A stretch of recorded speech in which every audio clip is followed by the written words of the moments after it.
Hey everybody, welcome back in. It's another edition of the Doug Russell Television Show right here on SportsRadio1250.com. I know it's been a while, but we've had a lot of things going on. Monday we were at the Swing with the Legends golf tournament out there at Lake Geneva at Grand Geneva Resort and Spa. The host of the event, of course, Ken Sanders, former Brewer All-Star closer and the team's most valuable player from 1971. Very good friend of the program.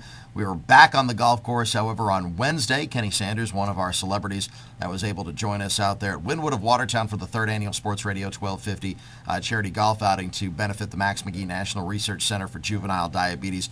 I just want to thank everyone who came on out because it was a wonderful time. We raised more money and had more participation this year than in the two previous years. Hopefully we can build on it for next year.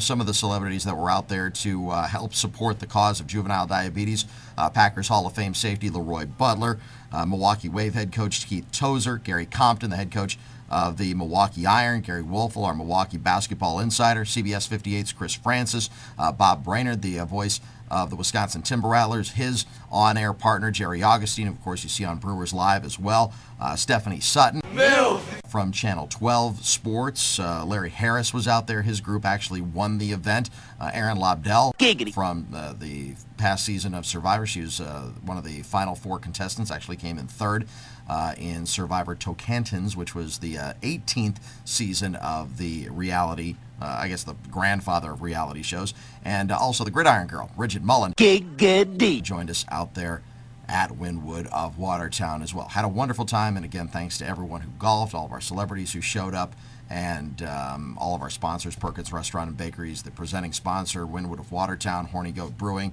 and Robert's Specialty Meats, among others that were out there. It was just, again, a wonderful time, and thanks to all of them for supporting the cause. The big story, of course, this week has been Brett Favre. My take on Brett Favre has been, look, this is different than it was last year.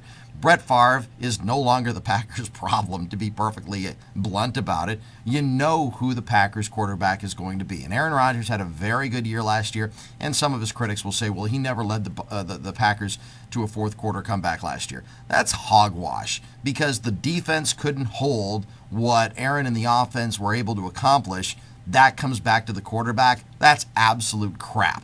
And if anyone has that tact, you're just wrong. And I think Brett still has some game left in him. He's got a torn rotator cuff, though, so he's going to be dealing with that all season long. And also, he's got the one, I know it's only one, but he's got the one cold weather game in December in Chicago at the end of the year. And he's looked like a frail old man at the end of the season the last couple of years. And it's also probably obvious to many that Brett's only coming back for two games, the two Packers games. So if it's Brad Childress, who's looking more like a spineless, gutless, quote-unquote leader of a team, more looking like a jellyfish than anything else, if you're Brad Childress, this is what you've got. And again, it's buyer beware, because I don't know what Brett has left in the tank, but you're willing to give a guy the starting quarterback job who missed all of training camp, who has no idea what your entire locker room is all about. He may know some of the offense because of his familiarity with Darrell Bevell when he was a Packers assistant, but Brett Favre does not know the Minnesota Vikings offense. And if you're a Vikings fan, good luck with him. I for his sake, hope he has an okay season. I've got nothing personally against Brett. The 16 years that he spent in Green Bay, that's not going to be erased by what he's doing in Minnesota right now. But I just don't personally think he's going to be all that successful this year.